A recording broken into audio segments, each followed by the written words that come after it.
Hello hello hello, नमस्कार नमस्कार नमस्कार। स्वागत है आप सभी का अपने इस YouTube सेशन में। मैं राजवीर आप सभी को हार्दिक स्वागत करता हूं। बच्चों, कुछ दिन का 1-2 दिन गैपिंग गया था, कुछ कारणवश घर चला गया था काम से। चलिए, आज हम लोग जहां तक हम लोग स्टॉप किए हुए थे उस सेशन को हम आगे बढ़ाएंगे और समझने का प्रयास करेंगे। ठीक है। आप लोग का जो त्रैमासिक जो एग्जाम हुआ, होप सो आप लोग का बहुत बढ़िया गया होगा। तो लगा, मैं जब क्वेश्चन पेपर देखा तो हमको लगा कि हाँ ठीक है, इतना पढ़ाया था सारा क्वेश्चन आप लोग को एकदम डायरेक्टली नोट से बना है। ठीक है। तो वैसे ही सारा सेशन जो भी चलेगा आप लोग बस पॉइंट आउट करते जाना और उसको समझते हुए जाना लाइन बाय लाइन। ठीक है। चलो सेशन को हम लोग शुरू करते हैं। और सेशन शुरू करने से पहले सबसे पहले जाओ, नहीं किए हो लाइक वाला बटन दबा देना और शेयर जरूर कर देना, और चैनल पर नए होगे तो सब्सक्राइब जरूर। ठीक है। चलिए हम लोग शुरू करते हैं आज के अपने इस सेशन को। ठीक है। जो था हम लोग का सेशन, हम लोग सेशन में पढ़ रहे थे बाबू, भारत में राष्ट्रवाद। भारत में भारत में क्या पढ़ रहे थे बाबू? राष्ट्रवाद पढ़ रहे थे।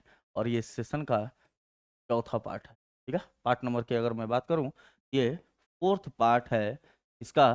तो भारत में राष्ट्रवाद का, ठीक है, भारत में राष्ट्रवाद का ये आपका चौथा पार्ट है। तो आइए हम लोग सेशन को शुरू करेंगे।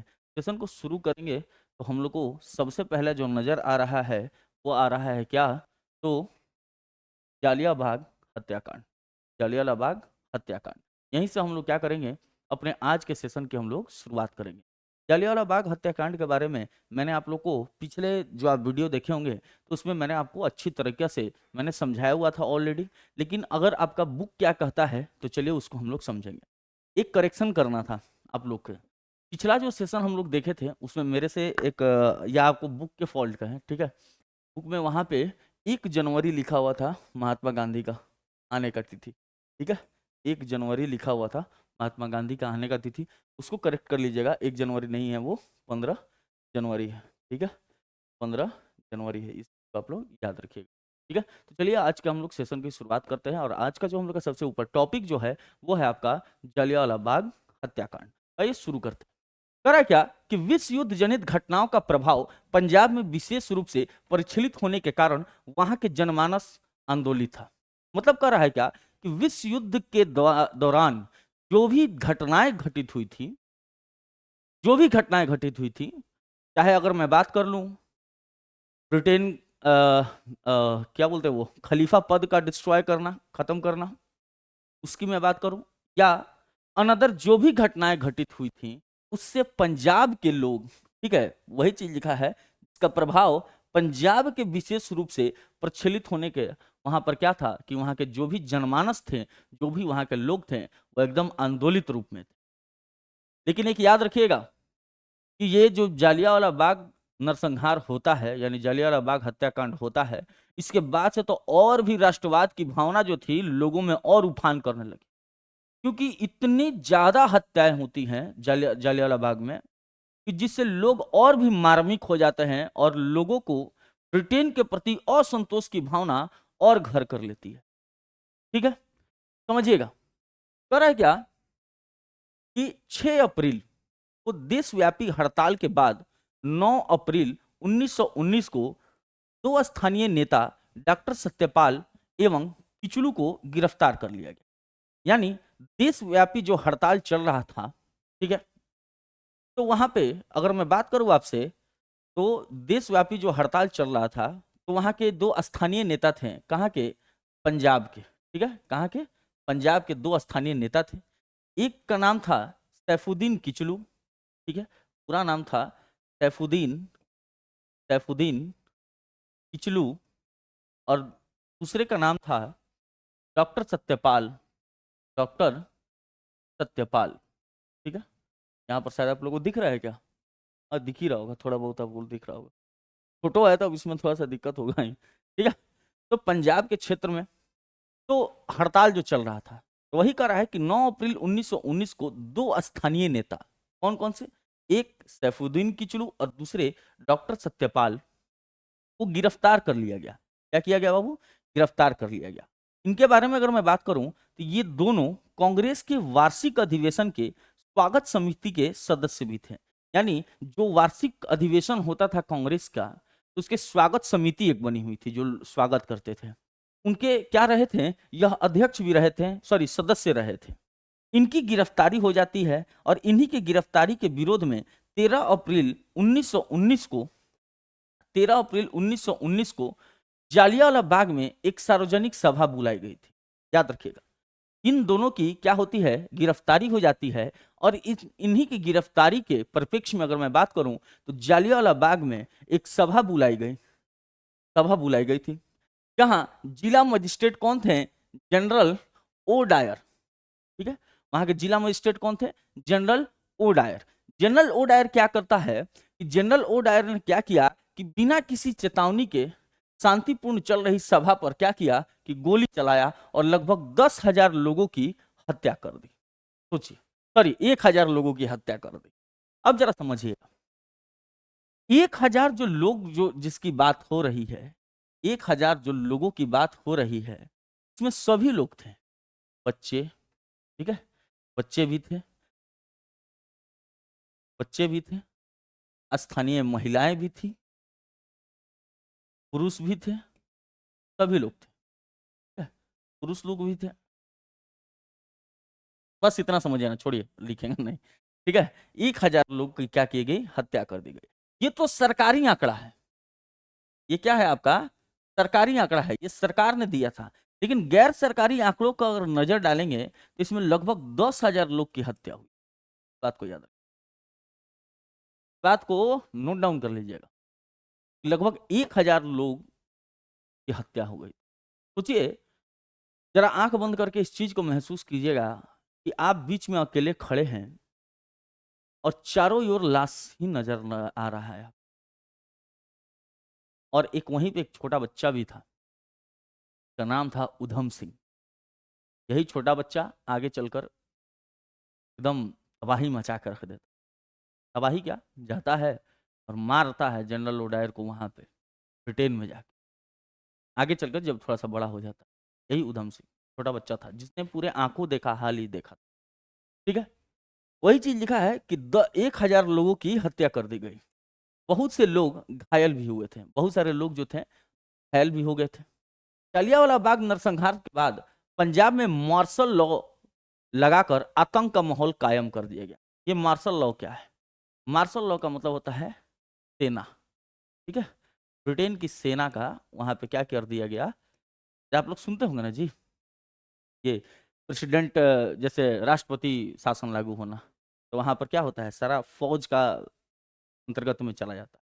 तो वैसे ही पंजाब में क्या लगा दिया जाता है, मार्शल लॉ लगा जाता है, और सारा कहाँ चल जाता है, पावर सेना के पास, ठीक है। इस नरसंहार के विरोध में रविन्द्रनाथ टैगोर ने नाइट की उपाधि त्याग की। एक्चुअली क्या था कि रविन्द्रनाथ टैगोर को ब्रिटेन के शासन के द्वारा नाइट की उपाधि दी गई थी, उन्होंने इस उपाधि को त्याग कर दिया। कांग्रेस के पूर्व अध्यक्ष शंकरन नायर, याद रखिएगा, केसरी 2 देखे हैं लोग मूवी, केसरी 2, केसरी 2, अक्षय कुमार, कौन, अक्षय कुमार उर्फ खिलाड़ी कुमार, वही इस मूवी में शंकरन नायर का भी रोल किया हुआ है, शंकरन नायर का उसने रोल किया हुआ है। तो पूर्व अध्यक्ष थे शंकरन नायर। ये क्या थे शंकरन नायर, तो वायसराय के कार्यकारिणी जो उनका था, वायसराय के कार्यकारिणी जो परिषद था, वहां पर ये सदस्य थे। तो उन्होंने क्या किया कि इस घटना के बाद वहां पर त्याग पत्र दे दिया। गांधी जी ने कैसरे ए हिंद की उपाधि त्याग दी। जालियांवाला बाग हत्याकांड ने राष्ट्रीय आंदोलन में एक नई जान फूंकी।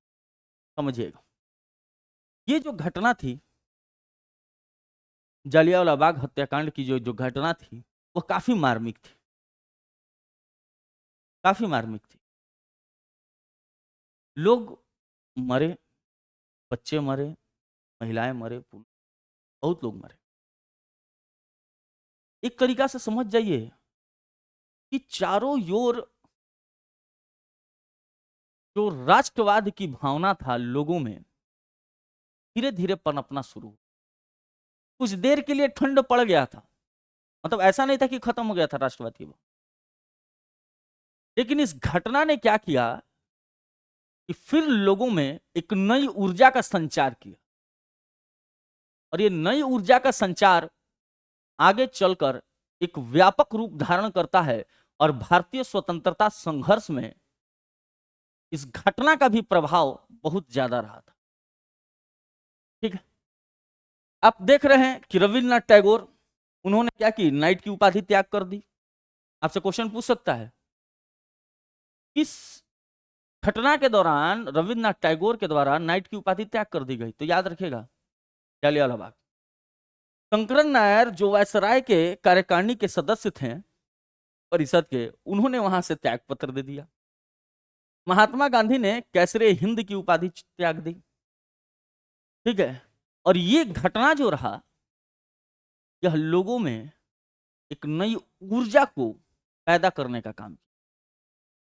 ठीक, नेक्स्ट जो आता है वो आता है आपका खिलाफत आंदोलन। ठीक है, नेक्स्ट जो आता है आपका खिलाफत आंदोलन। जरा समझिएगा, थोड़ा सा मैं जालियांवाला बाग पे क्या क्या क्वेश्चन बन सकता है मैं आप पे कर दूं, हिंदी में कर देता। Jallianwala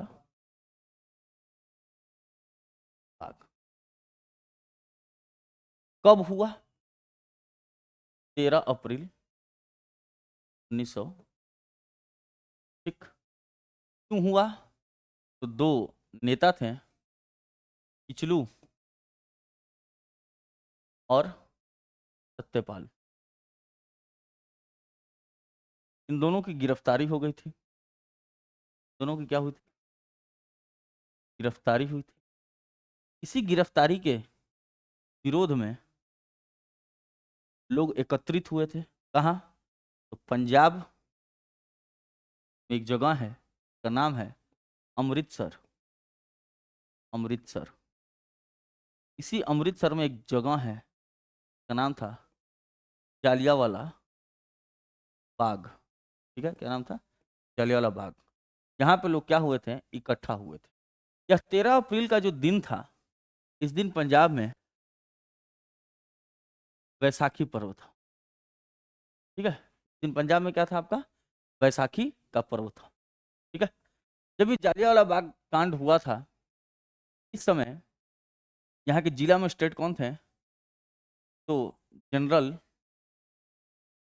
O Dyer. ठीक है, कौन थे? जनरल ओ डायर जो थे, ये यहाँ के आपके जिला मजिस्ट्रेट थे। ठीक है, ये हो गया क्लियर। थोड़ा समय इसको थोड़ा कर लेते, यहाँ तक क्लियर है। फिर अगर बात करूं, तीन चीज और महत्वपूर्ण है। रविंद्रनाथ टैगोर, इस घटना के बाद रविंद्रनाथ टैगोर ने क्या किया था? नाइट की उपाधि का त्याग, उपाधि का त्याग, नाइट की उपाधि का त्याग किया। नाइट की उपाधि का त्याग किया। महात्मा गांधी जी ने क्या किया था? कैसरे हिंद, कैसरे ए हिंद की उपाधि का क्या किया था? त्याग किया। ठीक, फिर क्या हुआ था? शंकरन नायर, शंकरन नायर, इन्होंने क्या की थी? तो वायसराय के कार्यकारिणी परिषद, कार्यकारिणी परिषद के सदस्य थे, और वहां से इन्होंने क्या किया था? त्याग कर, मतलब रिजाइन कर दिया। तो ये आपका कुछ जालियांवाला बाग से, यहाँ से बहुत सारे प्रश्न आपके बनेंगे। ठीक है, चीज को आप लोग अपने दिमाग में सेट रखिए। ठीक है, यहाँ तक क्लियर है? क्लियर है तो एक बार जरा कमेंट कर दीजिए। यहाँ तक क्लियर हो तो थोड़ा सा कमेंट में हार्ट बना दीजिए भाई साहब, दिल का फोटो बना दीजिए। ठीक है, तो यहाँ तक जालियांवाला बाग से प्रश्न पूछता। हाँ, आपसे ये पूछ दे, जालियांवाला बाग जो कांड हुआ था, वो क्या चल रहा था? तो देशव्यापी व्यापी हड़ताल चल रहा था। हड़ताल क्यों चल रहा था आपसे पूछ दे, तो हड़ताल जो चल रहा था वो क्यों चल रहा था? तो रॉलेट एक्ट के विरोध में। रॉलेट एक्ट के विरोध में चल। तो यहाँ से लगभग लगभग अगर आप मैं बात करूं तो यहाँ से लगभग लगभग आपके प्रश्न जो हैं जलियांवाला बाग से आपसे छूटेंगे नहीं, ठीक है। इस चीज को आप लोग ध्यान रखेंगे। चलिए आगे हम लोग समझते हैं, आगे हम लोग समझते हैं। नेक्स्ट जो आता है वो आता है आपका खिलाफत आंदोलन। कौन सा आंदोलन आता है? खिलाफत आंदोलन। अभी खिलाफत आंदोलन क्या था, मैंने ये भी आप लोग को स्टार्टिंग वीडियो में ही, और आप जाके देखिएगा तो खिलाफत आंदोलन के बारे में मैंने ऑलरेडी ही बताया हुआ है। तो चलिए आइए इस पे भी समझते हैं कि आपके किताब में खिलाफत आंदोलन के बारे में क्या कहता है। कह रहा है कि प्रथम विश्व युद्ध में ब्रिटेन के खिलाफ तुर्की का पराजय फलस्वरूप ऑटोमन साम्राज्य को विघटित कर दिया गया था। यानी 1914 से लेकर 1918 के मध्य जो प्रथम विश्व युद्ध चल रहा था उसमें क्या किया गया कि ब्रिटेन के द्वारा तुर्की को क्या किया गया, ऑटोमन साम्राज्य जिसको कहते हैं उसको पराजय कर दिया गया, ठीक है, और उसका विघटन कर दिया गया था, ठीक है, उसका विघटन कर दिया गया था। तुर्की के सुल्तान को अपने शेष प्रदेशों में भी अपनी सत्ता के प्रयोग से वंचित कर दिया गया था। यानी जो तुर्की के सुल्तान थे, जो थोड़े बहुत बचे हुए थे, क्षेत्र बचे हुए थे, तो वहां से उनका यूज करना यानी उनका प्रयोग करना सुल्तान को वहां पर भी बैन कर दिया गया था। इसे मित्र राष्ट्र के द्वारा नियुक्त एक ऊंचा आयोग के अधीन कर दिया गया था, ठीक है। यानी सुल्तान का जो पावर है, वहां का जो सुल्तान थे, जो वहां के राजा थे, उनके पावर को हटा दिया गया और क्या किया गया, तो मित्र राष्ट्र जो थे, ठीक है, मैंने बताया है आप लोगों को दो शक्ति थी, एक केंद्र शक्ति, एक मित्र राष्ट्र। इस दोनों के मध्य में क्या हुआ था, आपका फर्स्ट वर्ल्ड वार हुआ था, ठीक है। क्या हुआ था? फर्स्ट वर्ल्ड वार हुआ था, ठीक है। तो वहां पे क्या किया है कि मित्र राष्ट्र जो थे उनके द्वारा एक उच्चायोग नियुक्त किया गया और उसी उच्चायोग के द्वारा यहाँ पे शासन किया जाना शुरू किया गया, ठीक है। क्योंकि ऑटोमन साम्राज्य का शासक तुर्की का सुल्तान इस्लामिक संसार का खलीफा हुआ करता था। यानी इससे क्या हुआ, अब इसका समझिएगा बात, कि वहां का जो तुर्की का जो शासक था वो इस्लामिक धर्म गुरु जिसे मानते, जैसे इस्लाम में धर्म गुरु को खलीफा कहा जाता है, तो वो खलीफा हुआ करता था। इसका निगेटिव पॉइंट यह पड़ता है कि जो भारत में मुस्लिम लोग थे उन्हें इस बात से भारी गुस्सा आया, क्योंकि उन्होंने वादा यह किया हुआ था कि आप ब्रिटेन को मदद हम करेंगे फर्स्ट वर्ल्ड वार में, उन्होंने कहा था मुस्लिम लीग ने, लेकिन शर्त यह रहेगी कि हमारे इस्लामिक गुरु को कुछ नहीं होना चाहिए। लेकिन ब्रिटेन ने क्या किया, सबसे पहले तुर्की पे ही हमला किया और उसको विघटन कर दिया। उसी पर लिखा हुआ है कि चूंकि ऑटोमन साम्राज्य का शासक तुर्की का सुल्तान इस्लामिक संसार का खलीफा हुआ करता था, अतः भारत के मुसलमानों को तुर्की के साथ किए जाने वाला यह दुर्व्यवहार पसंद नहीं था। यानी जो घटना घटी इससे भारतीय मुसलमान खुश नहीं थे। भारतीय मुसलमान प्रथम विश्व युद्ध के दौरान किए जाने वाले वादा खिलाफी को विश्वासघात के रूप में देखते थे। देखिए आ गया मेरा बात, जो वादा हुआ था, वादा पे जाता है वही यहाँ पर वादा टूट गया। उन्होंने वादा किया हुआ था कि हम कुछ नहीं करेंगे, ऑटोमन साम्राज्य पे हम लोग हमला नहीं करेंगे। तभी भारतीय मुसलमान जो थे, मुस्लिम लीग जो थी, उसने साथ दिया था ब्रिटेन का फर्स्ट वर्ल्ड वार में, ठीक है। तो वही कह रहा है कि भारतीय मुसलमान प्रथम विश्व युद्ध के दौरान किए जाने वाले वादा खिलाफी को विश्वासघात के रूप में देखते थे। अतः 1920 के प्रारंभ में ही भारतीय मुसलमान ने तुर्की के प्रति ब्रिटेन के अपनी नीति बदलने के लिए बाध्य करने हेतु जोरदार आंदोलन प्रारंभ किया, जिसे खिलाफत आंदोलन कहा गया, ठीक है। अब ये जो नियम कानून उसने लगा दिया था कि राजा का, जो वहां के तुर्की के सुल्तान थे, इसको मैं इरेज कर देता हूं, जो ब्रिटेन ने नियम लगा दिया था कि तुर्की के जो सुल्तान थे वो वहां पर क्या करेंगे, अपने सत्ता को नहीं चलाएंगे, वहां पर सत्ता चलाने के लिए मित्र राष्ट्र से एक ऊंचाइयों को नियुक्त किया जाएगा, वही करेगा।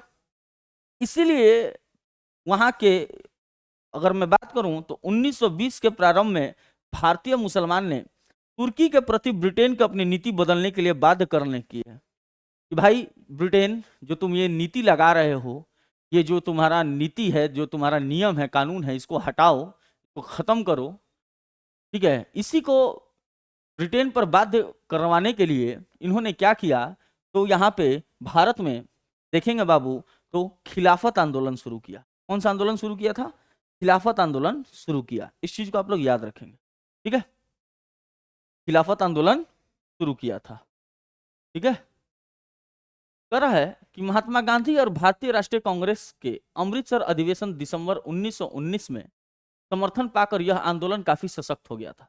और आगे चलकर ये जो खिलाफत आंदोलन जो हुआ था, यह आगे चलकर महात्मा गांधी और भारतीय राष्ट्रीय कांग्रेस ने इसका समर्थन दे दिया। कब दिया? तो दिसंबर 1919 में। कहां पे दिया था? तो अमृतसर का अधिवेशन चल रहा था, उसी में दिया। और जैसे दिया ना, एकदम जो आंदोलन, जो खिलाफत आंदोलन था, ये बहुत सशक्त हो गया, ठीक है। नवंबर 1919 में ही महात्मा गांधी अखिल भारतीय खिलाफत आंदोलन के अध्यक्ष बन चुके, ठीक है। और नवंबर 1919 में ही क्या हो गया था कि महात्मा गांधी को भारतीय खिलाफत आंदोलन का अध्यक्ष बना दिया था। इसे गांधी जी ने भी हिंदू मुस्लिम एकता के महान अवसर के रूप में देखा था। किसको देखा था? खिलाफत आंदोलन, ठीक है। किसको देखा था? खिलाफत आंदोलन को। इस बात को याद रखिएगा, ठीक है। खिलाफत आंदोलन को उन्होंने देखा था कि हिंदू मुस्लिम एक होकर क्या करेंगे? लड़ेंगे। कह रहा है कि खिलाफत आंदोलनकारियों ने 3 सूत्री मांग पत्र तैयार किया, ठीक है। यानी क्या क्या मांग रहेगा? तो खिलाफत आंदोलन वाले जो भी क्रांतिकारी थे, उन्होंने 3 सूत्री मांग रखा था। मांग में क्या क्या था? पहला मांग था कि तुर्की के सुल्तान खलीफा को पर्याप्त लौकिक अधिकार प्रदान किया जाए ताकि वह इस्लाम की क्या कर सके? रक्षा कर सके। दूसरा था कि अरब प्रदेश के मुस्लिम शासक यानी खलीफा के अधीन कर दिया जाए।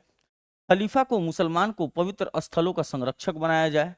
और 17 अक्टूबर 1919 को पूरे भारत में खिलाफत दिवस मनाया गया। ये इंपॉर्टेंट है, ये आपका इंपॉर्टेंट है, ठीक है। अब जरा समझिएगा, इसको मैं समझाता हूं। अब हुआ क्या कि महात्मा गांधी क्या किए कि कंपाइल हो गए, खिलाफत आंदोलन के साथ मतलब मिल गए। और खिलाफत आंदोलनकारी जो थे, क्रांतिकारी लोग थे, इन्होंने 3 सूत्री मांग रखी, यानी 3 डिमांड इनका था।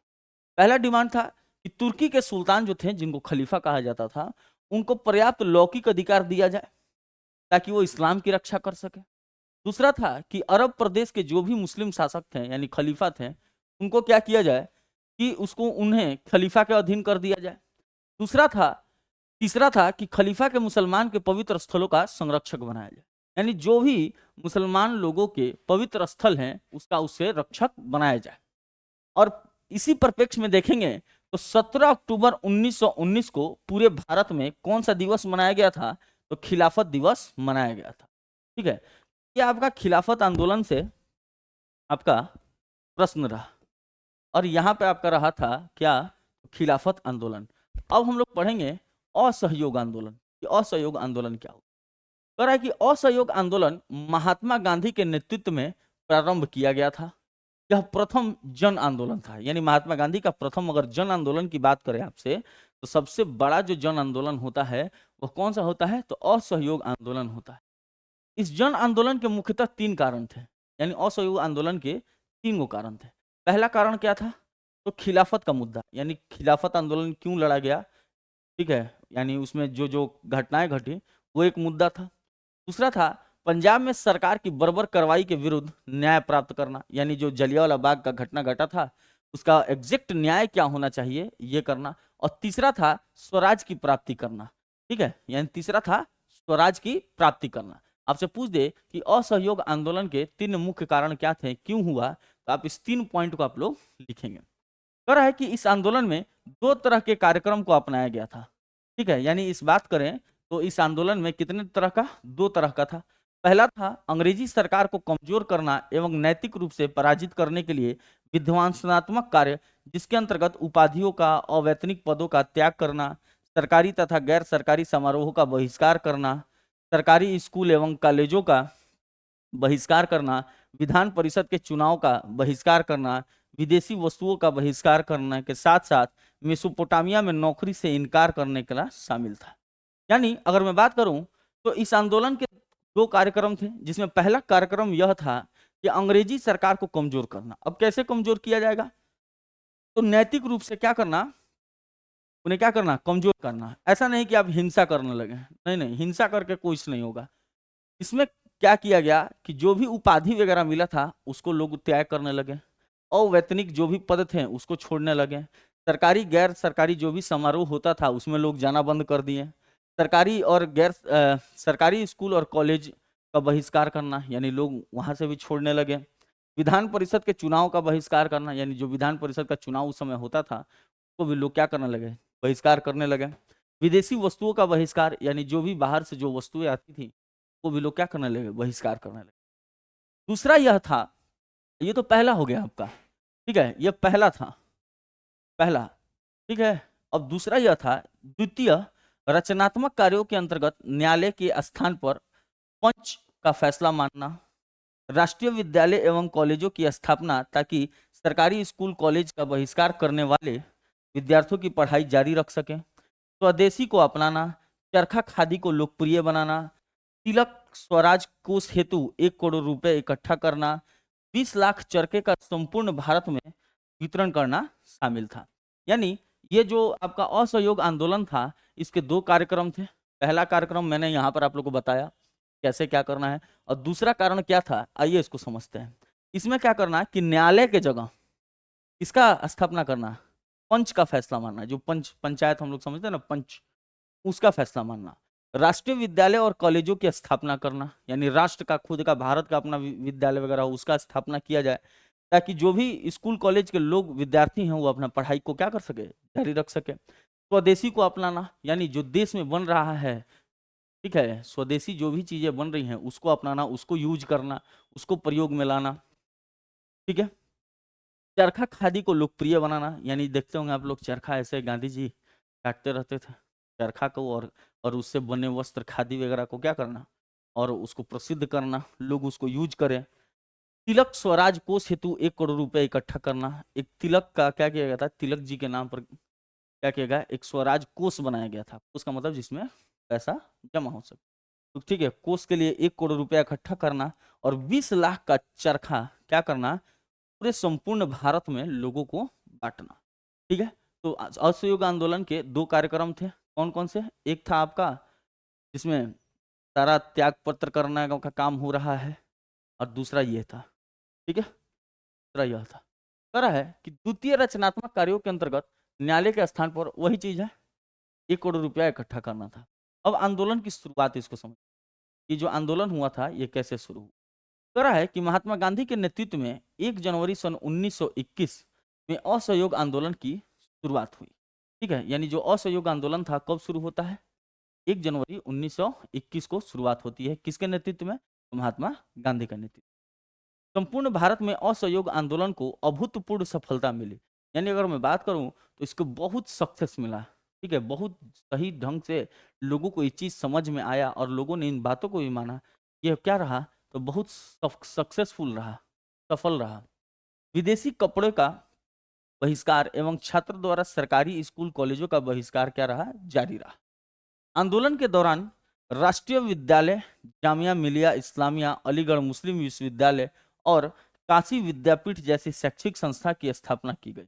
यदि आपसे पूछ दे कि जो आप बीएचयू वगैरह का नाम सुनते होंगे, काशी विद्यापीठ वगैरह, चाहे आप अलीगढ़ मुस्लिम यूनिवर्सिटी जिसको कहा जाता है, जामिया मिलिया इस्लामिया, अलीगढ़ मुस्लिम विश्वविद्यालय, तो इस सब का स्थापना कब हुआ था, ठीक है, तो याद रखिएगा इसी आंदोलन के दौरान इन सब चीजों की स्थापना होती है। मोतीलाल नेहरू और चित्तरंजन दास जैसे बड़े बड़े बैरिस्टर ने अपनी चलती वकालत को छोड़कर आंदोलन में नेतृत्व प्रदान किया।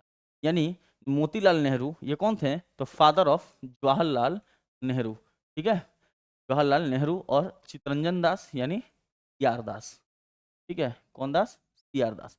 ये लोग का वकालत बहुत अच्छा चल रहा था, बहुत अच्छा खासा पैसा कमा रहे थे, इन्होंने वकालत छोड़ दिया और आंदोलन में आगे बने। प्रिंस ऑफ वेल्स का स्वागत 17 नवंबर 1921 को मुंबई के राष्ट्रव्यापी हड़ताल के साथ किया गया, ठीक है।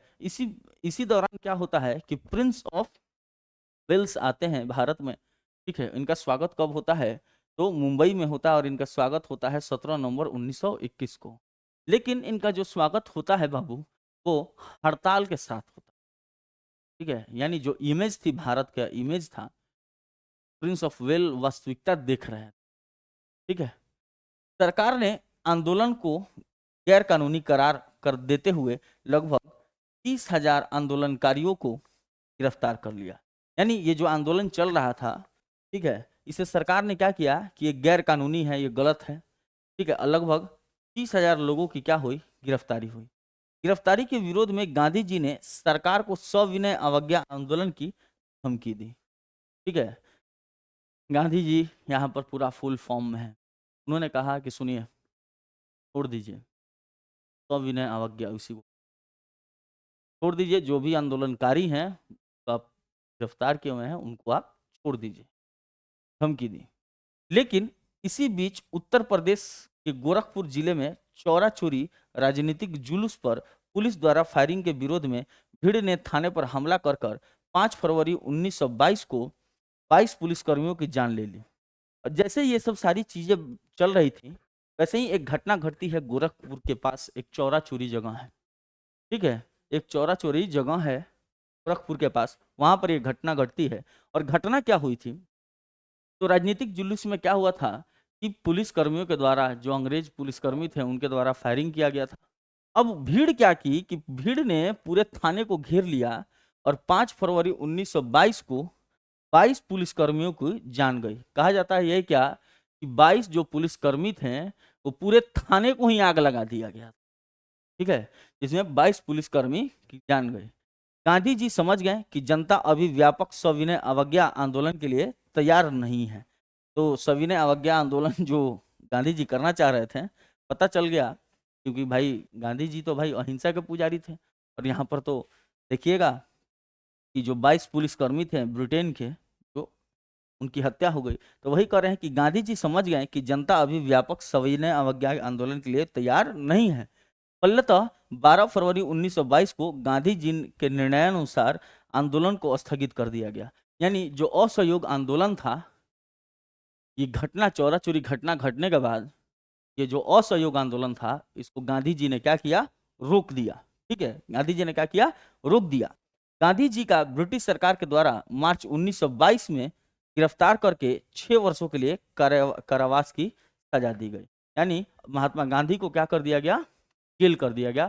कितने साल के लिए, 6 साल के लिए क्या कर दिया गया, महात्मा गांधी को जेल भेज दिया गया, ठीक है। असहयोग आंदोलन के अचानक स्थगित करने और गांधी जी की गिरफ्तारी के फलस्वरूप खिलाफत के मुद्दे का भी अंत हो गया। यानी जैसे ही गांधी जी की गिरफ्तारी हो जाती है और असहयोग आंदोलन रुक जाता है, तो जो खिलाफत का जो मुद्दा था, क्या हुआ, खत्म हो गया। हिंदू मुस्लिम एकता भंग हो गई। संपूर्ण भारत में सांप्रदायिकता का बोलबाला हो गया। यानी सांप्रदायिकता का मतलब हिंदू मुस्लिम लगा होने, ठीक है। ना ही स्वराज की प्राप्ति हुई और ना ही पंजाब पंजाब के अन्याय का निवारण हुआ। यानी गांधी जी के गिरफ्तार के बाद, असहयोग आंदोलन के रुकने के बाद, चारों तरफ अगर मैं बात करूं तो चारों तरफ सांप्रदायिकता फैल चुकी। जो महात्मा गांधी हिंदू मुस्लिम एकता की बात करते थे और इस हिंदू मुस्लिम एकता को लेकर उन्होंने असहयोग आंदोलन शुरू किया, महात्मा गांधी की गिरफ्तारी के पश्चात ये सब चीज ठप गया। आपको याद होगा कि मैंने अभी यहां पर आप लोग को बताया था असहयोग आंदोलन का मुद्दा क्या था, ये चीज थी, इन सारी चीजों की बात हो रही थी। लेकिन अंततः जब महात्मा गांधी की जब गिरफ्तारी हो जाती है, महात्मा गांधी की गिरफ्तारी हो जाती है, तो चारों तरफ सांप्रदायिकता का बोलबाला होने लगा। हिंदू मुस्लिम जो एकता था, जो एक साथ मिलकर लड़ता था, वो खत्म हो गया, ठीक है। स्वराज जो बात किया जाता था वो खत्म हो गया। जलियांवाला बाग का जो अन्याय हुआ था उसका कोई निवारण नहीं हुआ। लेकिन इन असफलताओं के बावजूद इस आंदोलन ने महान उपलब्धि हासिल की। कांग्रेस एवं गांधी में संपूर्ण भारतीय जनता पर विश्वास जागृत हुआ। समूचा देश पहली बार एक साथ आंदोलित हो उठा। पूरे देश में एक सूत्र में पिरोने वाली भाषा के रूप में हिंदी को मान्यता मिली और चरखा एवं करघा की भी बढ़ावा मिला, ठीक है। यानी अगर मैं बोलूं कि इतनी सारी असफलताएं हुई, लेकिन इन सारी असफलताओं के बीच में लोग क्या होने लगे, तो पूरा एकजुट होने लगे। लोग पूरा क्या होने लगे, एकजुट होने लगे। और महात्मा गांधी, कांग्रेस, इन पर लोग भरोसा नहीं जो करते थे, वो धीरे धीरे लोगों के अंदर वो विश्वास जागृत होने लगा, ठीक है। और समूचा देश एक साथ आंदोलित हो उठा, ठीक है। और इसी समय देखेंगे तो हिंदी को मान्यता मिली थी। किस चीज की? राष्ट्रभाषा की हिंदी को मान्यता मिली थी। और चरखा और करघा यानी चरखा और करघा का भी क्या हुआ था, का प्रयोग लोग व्यापक रूप से करने लगे। ठीक है, तो चलिए यहाँ तक अपना सेशन था असहयोग आंदोलन का। ठीक है, होप सो आप लोगों को सेशन पसंद आया होगा। सेशन पसंद आया होगा, लाइक, शेयर, सब्सक्राइब। ठीक है, चलिए मिलते हैं आपसे नेक्स्ट वीडियो में। हम लोग पार्ट बाई पार्ट इसको समझेंगे और अच्छे तरीका से समझेंगे। ठीक है, चलिए मिलते हैं आप लोग से नेक्स्ट वीडियो। तब तक के लिए धन्यवाद।